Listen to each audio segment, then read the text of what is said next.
నమస్కారం ETV news కి స్వాగతం. ముందుగా ముఖ్యాంశాలు. సీఎం చైర్మన్ గా future city development authority Rangareddy జిల్లాలోని 56 గ్రామాల్లో ఏర్పాటు. హెచ్ఎండిఏ పరిధి కూడా పెంపు.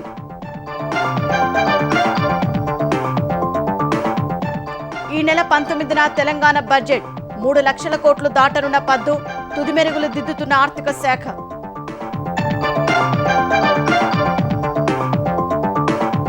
వైసీపీ మద్యం కుంభకోణం సూత్రధారి కసిరెడ్డి.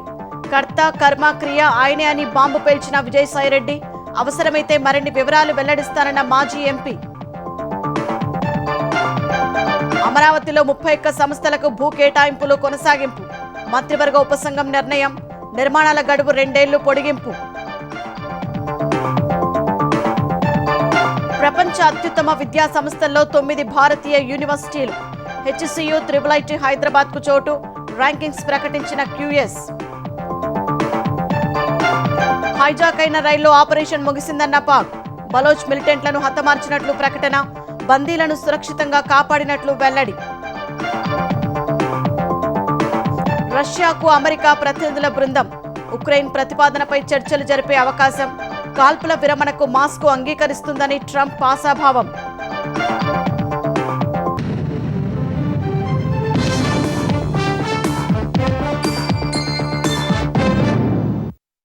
ప్రతిష్టాత్మకంగా నిర్మించనున్న ఫ్యూచర్ సిటీ కోసం తెలంగాణ ప్రభుత్వం ఫ్యూచర్ సిటీ డెవలప్మెంట్ అథారిటీని ఏర్పాటు చేసింది. ఈ సంస్థకు సీఎం చైర్మన్ గా వ్యవహరించనున్నారు. రంగారెడ్డి జిల్లాలోని 7 మండలాల పరిధిలోని 56 గ్రామాలను ఫ్యూచర్ సిటీ పరిధిగా నిర్ణయించారు.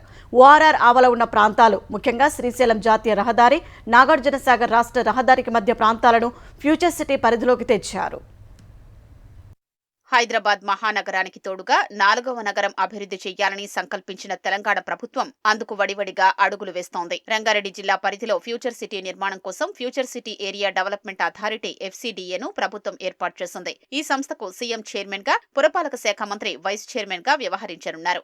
రాష్ట్ర ప్రభుత్వ ప్రధాన కార్యదర్శి, ఆర్థిక శాఖ ప్రత్యేక ప్రధాన కార్యదర్శి, పరిశ్రమలు, ఐటీ శాఖ ప్రత్యేక ప్రధాన కార్యదర్శి, పురపాలక శాఖ ముఖ్య కార్యదర్శి, పర్యావరణ అటవీ శాఖ ముఖ్య కార్యదర్శి, HMDA commissioner, TGIIC managing director, Rangareddy జిల్లా కలెక్టర్, హైదరాబాద్ DTCP సభ్యులుగా ఉంటారు.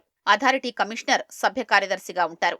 ఈ మేరకు పురపాలక శాఖ ముఖ్య కార్యదర్శి దానకిషోర్ ఉత్తర్వులు జారీ చేశారు. ఓఆర్ఆర్ ఆవల ఉన్న ప్రాంతాలు, ముఖ్యంగా శ్రీశైలం జాతీయ రహదారి, నాగార్జునసాగర్ రాష్ట్ర రహదారికి మధ్య ఉన్న ప్రాంతాల్ని ఫ్యూచర్ సిటీ పరిధిలోకి తెచ్చారు. గతంలో హెచ్ఎండిఏ పరిధిలోని 36 గ్రామాల్ని FCDAకు బదిలీ చేశారు. రంగారెడ్డి జిల్లా పరిధిలోని 56 గ్రామాలు, 7 మండలాల్ని ఫ్యూచర్ సిటీ పరిధిగా ప్రభుత్వం నిర్ణయించింది.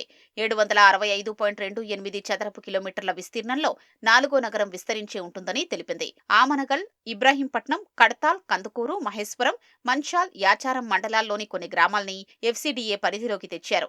అంతర్జాతీయ విమానాశ్రయానికి సమీపంలో ఉండడమే కాకుండా భూమి లభ్యత, ఇతర మౌలికాంశాల్ని పరిగణలోకి తీసుకుని తెలంగాణ పట్టణ ప్రాంత అభివృద్ధి చట్టం 1975 ప్రకారం ఫ్యూచర్ సిటీ ప్రత్యేక అభివృద్ధి అథారిటీని ఏర్పాటు చేసినట్లు ప్రభుత్వం ప్రకటించింది. సమగ్ర master plan, multi modal connectivity, metro rail అనుసంధానం, రేడియల్ రోడ్లు, 12 పారిశ్రామిక క్లస్టర్లు, యంగ్ ఇండియా స్కిల్ యూనివర్సిటీతో ఈ ప్రాంతం గణనీయంగా అభివృద్ధి చెందుతుందని తెలంగాణ ప్రభుత్వం పేర్కొంది. ఆమనగల్ మండలంలోని కోనాపూర్, రామనూతల గ్రామాలు ఫ్యూచర్ సిటీ ఏరియాలో చేర్చారు. ఇబ్రాహీంపట్నం మండలంలోని కప్పపహాడ్, పోచారం, రామరెడ్డిగూడ, తులేకలాన్, తుర్కగూడ, ఎలిమినేడు, ఎర్రకుంట, తడ్లకల్వ గ్రామాలు ఉన్నాయి. కడతాల్ మండలంలో చెర్లికొండపట్టి కల్వకుర్తి, చెర్లికొండపట్టి పడ్కల్, ఏక్రాజ్గూడ, కడతాల్, కర్కాల్ పహాడ్, ముద్విన్ గ్రామాలు ఫ్యూచర్ సిటీలో భాగమయ్యాయి. కందుకూరు మండలంలోని దాసర్లపల్లి, అన్నోజిగూడ, దెబ్బడగూడ, గూడూర్, గుమ్మడవల్లే, కందుకూరు, కొత్తూర్, గఫూర్నగర్, లేమూర్, మాదాపూర్, మీర్ఖాన్పేట, మొహమ్మద్ నగర్, ముచ్చర్ల, పంజాగూడ, రాచలూరు, సర్వరావులపల్లె, తిమ్మాయిపల్లె, తిమ్మాపూర్ గ్రామాలు ఉన్నాయి. మహేశ్వరం మండలంలో మొహబ్బత్ నగర్, తుమ్మలూరు గ్రామాల్ని చేర్చారు.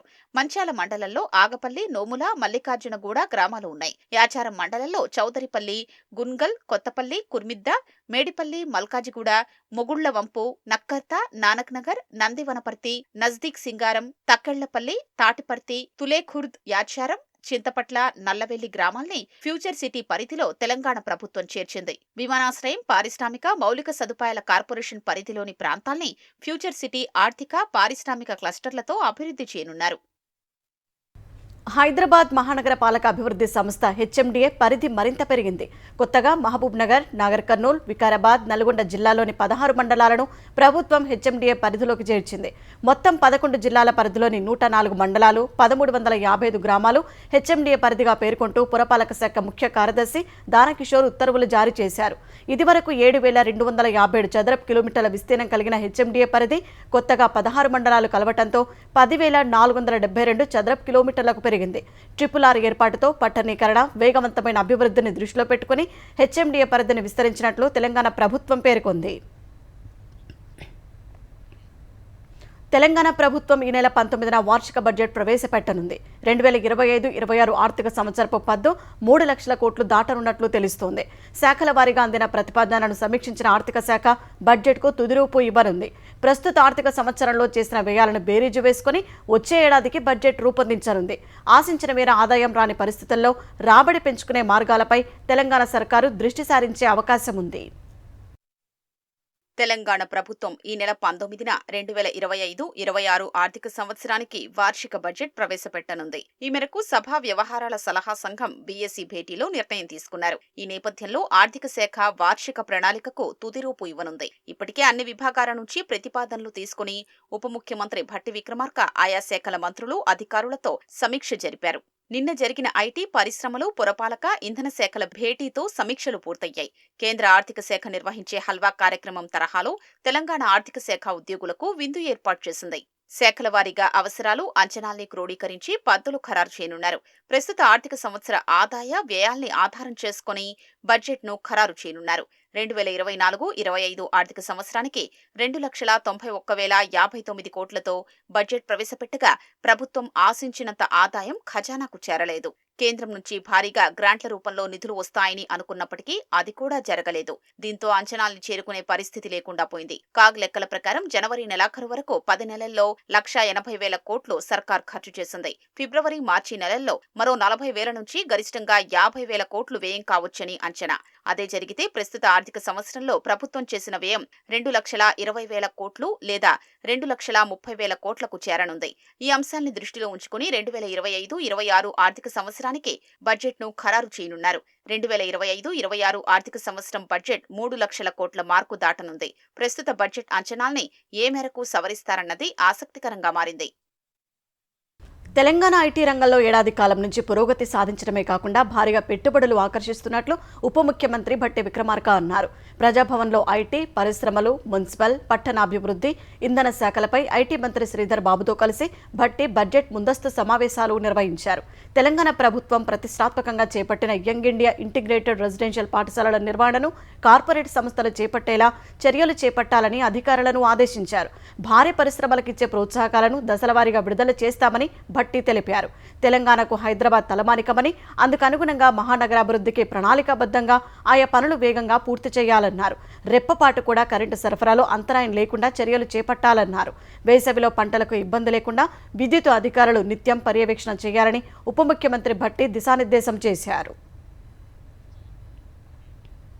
వైసీపీ ప్రభుత్వ హయాంలో వేల కోట్ల మద్యం కుంభకోణంలో జగన్కు అత్యంత సన్నిహితుడు, దూరపు బంధువు కసిరెడ్డి రాజశేఖర రెడ్డి పాత్ర, ప్రమేయం మరోమారు తెరపైకి వచ్చింది. మద్యం కుంభకోణానికి కర్త, కర్మ, క్రియ కసిరెడ్డి అని వైసీపీలో ఒకప్పుడు నంబర్ 2గా చక్రం తిప్పిన విజయసాయిరెడ్డి బాంబు పేల్చారు. అవసరమైతే భవిష్యత్తులో మరిన్ని వివరాలు వెల్లడిస్తారని చెప్పడం చర్చనీయాంశంగా మారింది. వైసీపీ హయాంలో జరిగిన మద్యం కుంభకోణంలో పాత్రధారి, సూత్రధారి కసిరెడ్డి రాజశేఖరెడ్డి అని, ఆ పార్టీ అంతర్గత వ్యవహారాలు, రహస్యాలు, లోగుట్లన్నీ తెలిసిన విజయసాయిరెడ్డి చెప్పడం సంచలనం సృష్టించింది. జగన్ హయాంలో అప్పటి ప్రభుత్వ పెద్దలకు లంచాలు చెల్లించేందుకు అంగీకరించిన వారికే మద్యం సరఫరా ఆర్డర్లు కట్టబెట్టడం, వారి నుంచి ముడుపులు వసూలు చేయడం లాంటి బాధ్యతలో రాజ్ కసిరెడ్డి నిర్వహించేవారని ప్రధాన అభియోగం. సిఐడి, సిట్ దర్యాప్తులోనూ ఇప్పటికే దీనికి కీలక ఆధారాలు లభ్యమయ్యాయి. తాజాగా విజయసాయిరెడ్డి రాజ్ కసిరెడ్డి పేరు చెప్పడంతో ఆయనెవరు, జగన్కు ఆయనకు మధ్య సంబంధం ఏంటి, మద్యం కుంభకోణంలో ఆయన ప్రమేయం ఏమిటనే ఆసక్తి నెలకొంది.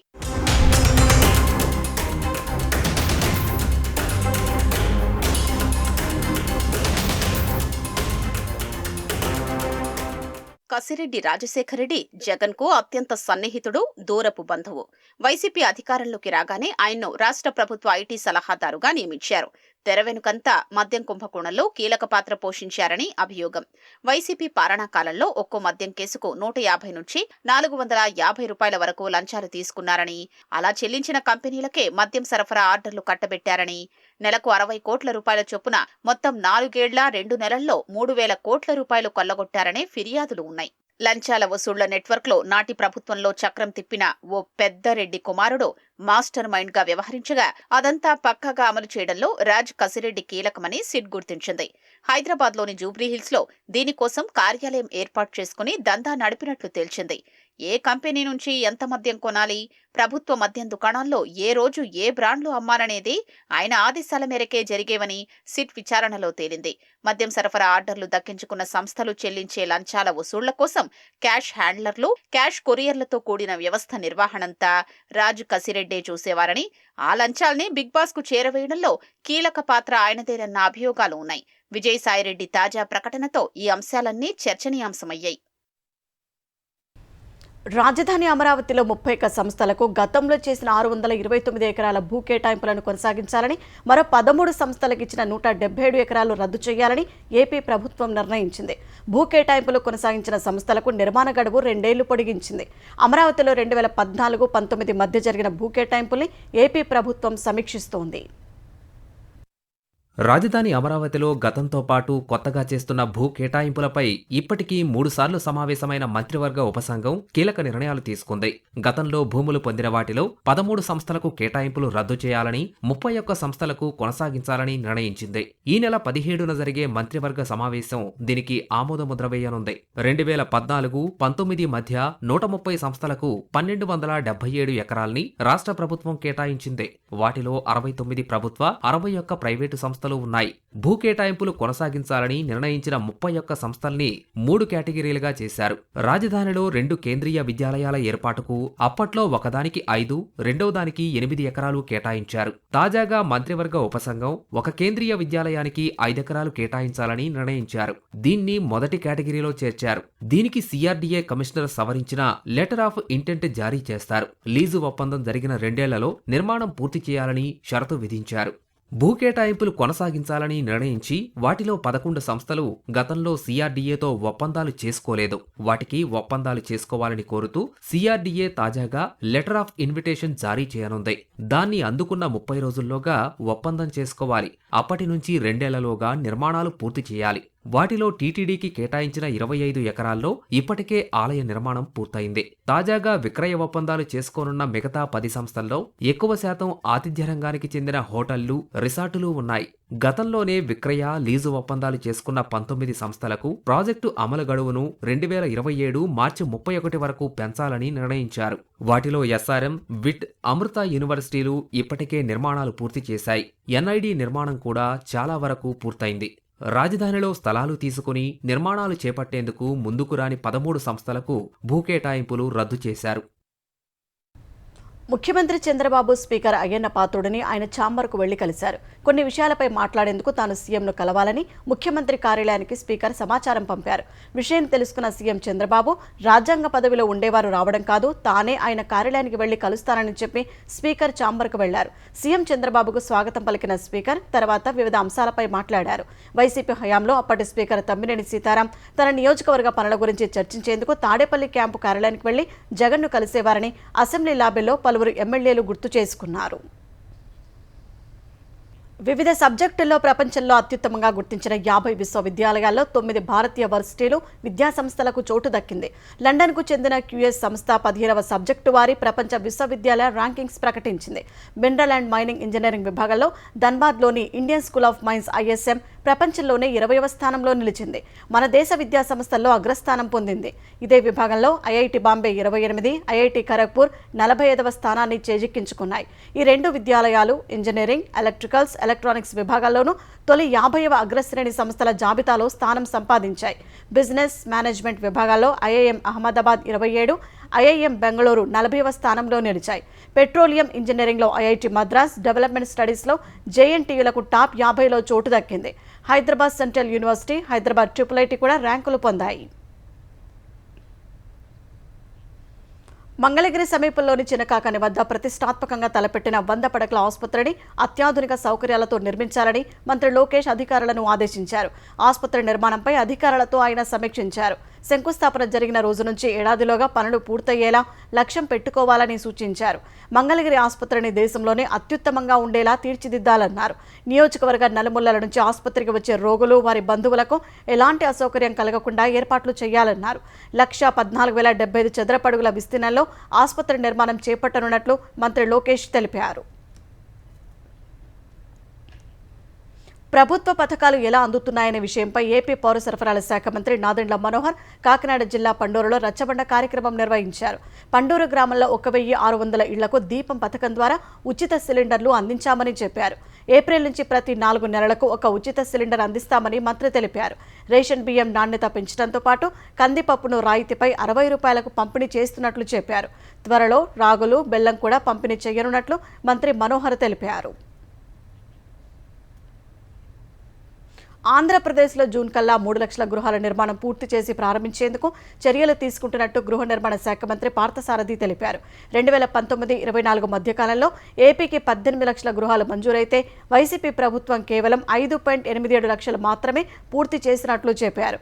టీడీపీ హయాంలో ఎస్సీ లబ్ధిదారులకు 50,000, ఎస్టీలకు 75,000 అదనంగా అందించే ఆర్థిక సాయాన్ని వైసీపీ ప్రభుత్వం రద్దు చేయటమే కాకుండా యూనిట్ విలువను 1,80,000కు తగ్గించినట్లు మంత్రి పార్థసారథి తెలిపారు.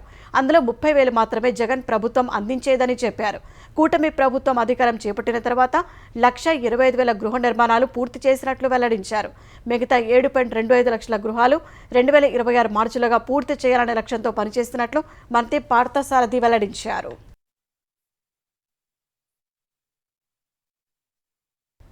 మేడిగడ్డ నిర్వహణ నాణ్యతలో వైఫల్యాలు ఉన్నాయని విజిలెన్స్ అండ్ ఎన్ఫోర్స్మెంట్ విభాగం తెలంగాణ ప్రభుత్వానికి తుది నివేదిక సమర్పించింది. నిర్మాణ సంస్థ సంబంధిత ఇంజనీర్లను ఇందుకు బాధ్యులని పేర్కొంది. మేడిగడ్డ బ్యారేజీ 2023 అక్టోబర్లో కుంగిన తర్వాత విజిలెన్స్ అండ్ ఎన్ఫోర్స్మెంట్ విచారణ చేపట్టింది. పని ముగియకుండానే పూర్తయినట్లు సర్టిఫికేట్ ఇవ్వడం, బ్యాంకు గ్యారంటీలు వెనక్కి ఇవ్వడం, నాణ్యత తనిఖీలు నిర్వహణలేమి, గుత్తేదారు పనులు చేయకపోయినా పట్టించుకోకపోవడం వంటి లోపాలు ఉన్నట్లు ప్రాథమిక నివేదిక ఇచ్చింది. నిర్మాణ సంస్థ ఎల్ఎన్టీ, పిఎస్సి జాయింట్ వెంచర్తో పాటు బాధ్యులైన ఇంజనీర్లపై క్రిమినల్ చర్యలకు సిఫార్సు చేసింది. ఆ నివేదికను కాళేశ్వరంపై విచారణ జరుపుతున్న జస్టిస్ పిసి ఘోష్ కమిషన్కు ప్రభుత్వం అందజేసింది. మేడిగడ్డతో పాటు అన్నారం, సుందెల బ్యారేజీలను కూడా పరిశీలించి తుది నివేదిక ఇవ్వాలని జస్టిస్ పిసి ఘోష్ సూచించారు. ఈ నేపథ్యంలో తుది నివేదికను విజిలెన్స్ అండ్ ఎన్ఫోర్స్మెంట్ ప్రభుత్వ ప్రధాన కార్యదర్శికి అందజేయగా తదుపరి కార్యాచరణకు దాన్ని నీటిపారుదల శాఖకు పంపినట్లు సమాచారం. హైదరాబాద్లో మరో చిన్నారిని లిఫ్ట్ బలి తీసుకుంది. ఆసిఫ్ నగర్ పోలీస్ స్టేషన్ పరిధిలోని అపార్ట్మెంట్లో హాస్టల్ వాచ్మెన్ కుమారుడు సురేందర్ ప్రమాదవశాత్తు లిఫ్ట్ గోడ మధ్యలో ఇరుక్కొని మృతి చెందాడు. సమాచారం అందుకున్న పోలీసులు ఘటనా స్థలానికి చేరుకుని అగ్నిమాపక సిబ్బంది సాయంతో బాలుడి మృతదేహాన్ని బయటకు తీశారు. అప్పటి వరకు ఆడుతూ పాడుతూ తిరిగిన ఏకైక కుమారుడు అంతలోనే విగతజీవిగా మారడాన్ని చూసి బాలుడి తల్లిదండ్రులు కన్నీరు మున్నీరుగా విలపించారు. పోలీసులు కేసు నమోదు చేసి దర్యాప్తు చేపట్టారు. రైలును హైజాక్ చేసిన బలోచిస్తాన్ లిబరేషన్ ఆర్మీ మిలిటెంట్లను పాకిస్తాన్ సైన్యం మట్టుబెట్టింది. ఆపరేషన్ విజయవంతంగా ముగిసినట్లు సైన్యం ప్రకటించింది. రైలును హైజాక్ చేసిన మొత్తం 33 మంది బిఎల్ఏ మిలిటెంట్లను హతమార్చినట్లు పాక్ సైనిక అధికారులు తెలిపారు. ముష్కరుల కాల్పుల్లో 21 మంది ప్రయాణికులు, 4 సైనికులు చనిపోయినట్లు చెప్పారు. జాఫర్ ఎక్స్ప్రెస్ హైజాక్ ఘటనలో 21 మంది ప్రయాణికులు, 4 సైనికులు మిలిటెంట్ల కాల్పులో చనిపోయినట్లు పాకిస్తాన్ ప్రకటించింది. సైనిక ఆపరేషన్లో 33 మంది మిలిటెంట్లు హతమైనట్లు తెలిపింది. మొత్తంగా సైనిక ఆపరేషన్ విజయవంతంగా ముగిసినట్లు పాక్ సైన్యం ప్రకటించింది. మిగిలిన ప్రయాణికుల్ని కాపాడినట్లు తెలిపింది. బలోచిస్తాన్ ప్రావిన్స్ లోని క్వెట్టా నుంచి ఖైబర్ పఖ్తుంఖ్వాలోని పెషావర్కు వెళుతున్న జాఫర్ ఎక్స్ప్రెస్ ను బలోచ్ లిబరేషన్ ఆర్మీ బిఎల్ఏ మిలిటెంట్లు మంగళవారం హైజాక్ చేశారు. ఘటన జరిగిన సమయంలో 9 కోచుల్లో 440 మంది ప్రయాణికులు ఉన్నారు. హైజాక్ ఘటనను సవాల్గా తీసుకున్న పాకిస్తాన్ ప్రభుత్వం సైన్యాన్ని రంగంలోకి దించింది. సైనిక ఆపరేషన్లో army, air force, frontier corps, SPG commandos పాల్గొన్నారు. పాక్ సైన్యం విజయవంతంగా రైలును తమ నియంత్రణలోకి తీసుకుంది. ఆపరేషన్ సమయంలో మిలిటెంట్లు ఆఫ్ఘాన్లోని తమ సహాయకులు, సూత్రధారులతో శాటిలైట్ ఫోన్ల ద్వారా ఎప్పటికప్పుడు చర్చలు జరిపారు. మిలిటెంట్లు ప్రయాణికుల్ని రక్షణ కవచాలుగా ఉంచుకోవడంతో సైనిక చర్య ముగించడానికి సమయం పట్టింది. మంగళవారం సాయంత్రానికి 100 మందిని, బుధవారం మిగతా వారిని రక్షించారు. ఆత్మాహుతి బాంబర్లను స్నైపర్స్ అత్యంత ఖచ్చితత్వంతో కాల్చి చంపారు. ఒక్కో బోగీలో మిలిటెంట్లను హతమారుస్తూ ఆపరేషన్ ముగించారు. కాల్పుల్లో గాయపడిన ప్రయాణికులకు రైల్వే స్టేషన్లో ఏర్పాటు చేసిన తాత్కాలిక ఆసుపత్రిలో చికిత్స అందిస్తున్నారు. మిలిటెంట్లు వారికి సహాయం చేసేవారని వదిలిపెట్టేది లేదని పాక్ సైన్యం హెచ్చరించింది. కాల్పుల విరమణ అంశంపై చర్చించేందుకు తమ ప్రతినిధుల బృందం రష్యా వెళ్లినట్లు అగ్రరాజ్యం అధ్యక్షుడు డొనాల్డ్ ట్రంప్ తెలిపారు. సౌదీలో జరిగిన చర్చల్లో అమెరికా ప్రతిపాదించిన 30 రోజుల కాల్పుల విరమణకు ఉక్రెయిన్ అంగీకరించింది. అదే ప్రతిపాదనను క్రెమ్లిన్ ముందు ఉంచేందుకు తమ ప్రతినిధులు రష్యా వెళ్లినట్లు తెలిపారు. రష్యా కూడా కాల్పుల విరమణకు ఒప్పుకుంటుందని ఓవల్ ఆఫీసులో ఐర్లాండ్ ప్రధానితో సమావేశం తర్వాత ట్రంప్ మీడియాకు చెప్పారు.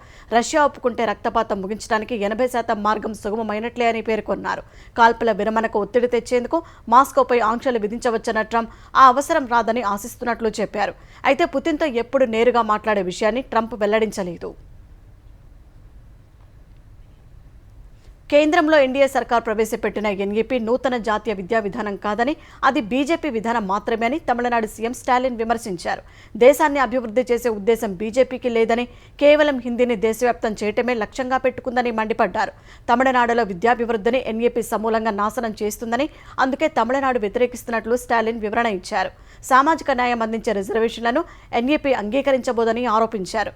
ఎస్సీ, ఎస్టీ, బీసీల అభివృద్ధిని ఎన్ఈపీ వ్యతిరేకిస్తుందని, 3-5 తరగతులకు పబ్లిక్ బోర్డు పరీక్షలు నిర్వహించి విద్యార్థుల వడపోతకు ప్రయత్నిస్తుందని ఆరోపించారు. వృత్తి విద్యా పేరుతో బీజేపీ కుల విద్యను ప్రవేశపెడుతోందని స్టాలిన్ మండిపడ్డారు. మరోవైపు విద్యార్థుల భవిష్యత్తుతో డీఎంకే చెలగాటమాడుతోందని, భాషాపరమైన వివాదాలు సృష్టించడమే డీఎంకే పనిగా పెట్టుకుందని కేంద్ర విద్యాశాఖ మంత్రి ధర్మేంద్ర ప్రధాన్ ఆక్షేపించారు.